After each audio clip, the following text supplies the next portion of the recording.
They're the same, they're the same, they're the same is what I kept telling myself for pretty much the entire time since Apple refreshed the AirPods Max lineup with new colours and a USB-C port, and practically nothing else. Yet there I was today commuting in London on the Underground with a pair of midnight AirPods Max strapped to my head. How did I get here? And am I glad to be back? I remember when the original AirPods Max first dropped because there was no event for them. It was December 2020 and we were in lockdown at the height of the COVID pandemic. These new made by Apple headphones just appeared out of nowhere with the usual fancy Apple photography and videography that made them look like no other headphone you'd ever seen before. The original price tag of £550 made a lot of people cough, and I'm not sure they were an instant hit. For the first year or two, you rarely saw anyone wearing AirPods Max out on the street. My first pair were the silver ones, which I then gave to my wife, and I got a second pair in space grey, but I very rarely wore them out of the house.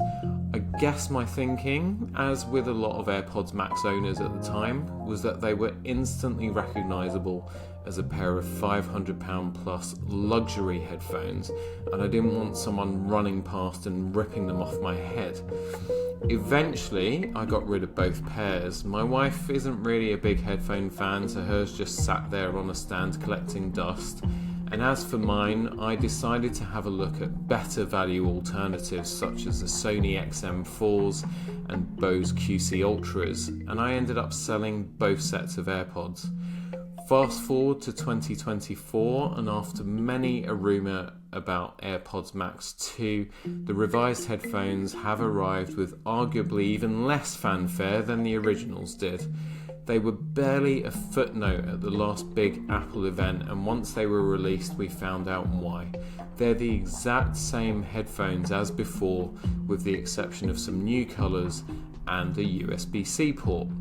They still have the same H1 chip as the originals, and that means in terms of capabilities outside of audio quality, they lag way behind the AirPods Pro 2, which seem to keep getting better and better as each software update brings newer features.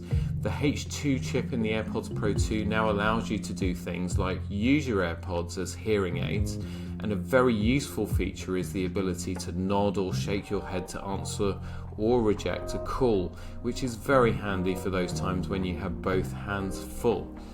And the AirPods Max, well, you get spatial audio and Dolby Atmos, sublime build quality that we've come to expect from Apple, arguably the best noise cancellation and transparency mode of any over-ear headphones available, but only 20 hours of playback, lagging way behind other flagship headphones, no lossless audio capabilities, and you still get this absolutely stupid bra case which provides no real protection for your pricey headphones whatsoever.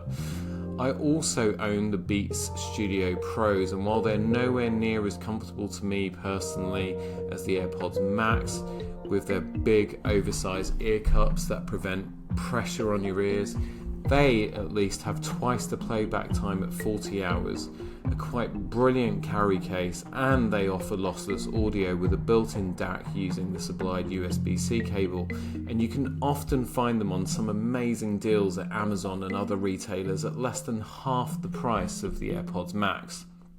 So why on earth have I gone and bought the AirPods Max again? Is there something wrong with me?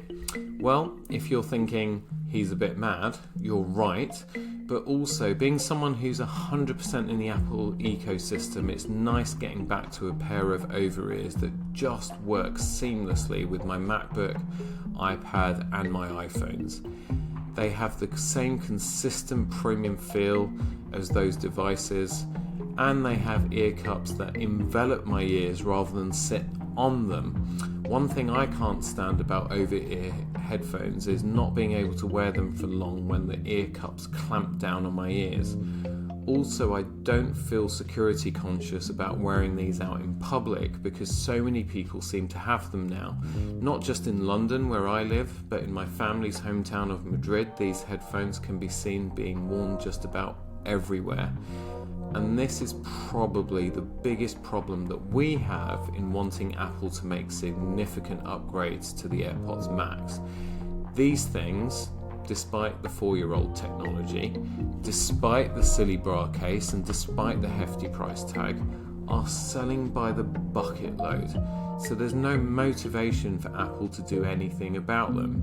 Now, arguably, you can live with the extra battery life. 20 hours on a single charge is more than plenty for most people, and it's not a hardship to just plug them in for a few minutes every now and then to top them up.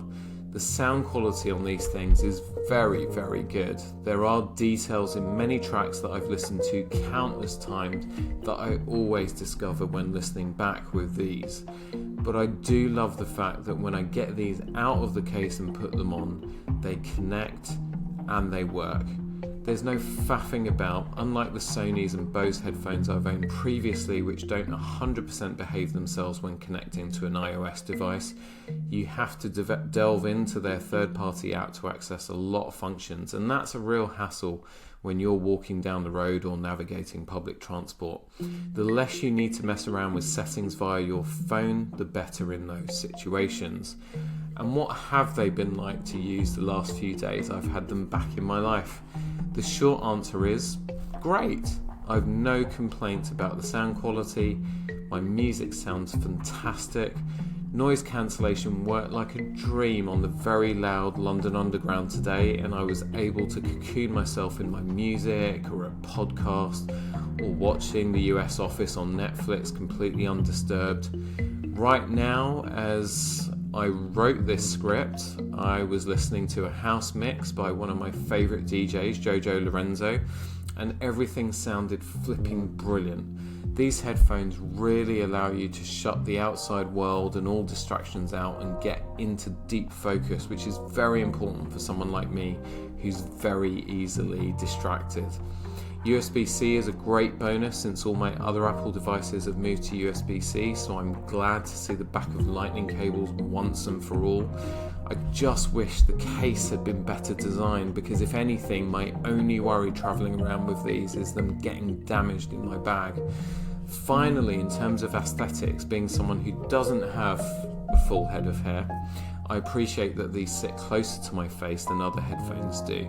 Those tend to stick out off the head, and that can look quite awkward on someone who doesn't have any long lustrous locks to fill out the space. I also dress pretty smart going about my business during the week, and the AirPods Max just look a bit more premium and professional. Not that it matters in the grand scheme of things, but as someone who's into design and aesthetics, it's a small thing that I certainly appreciate.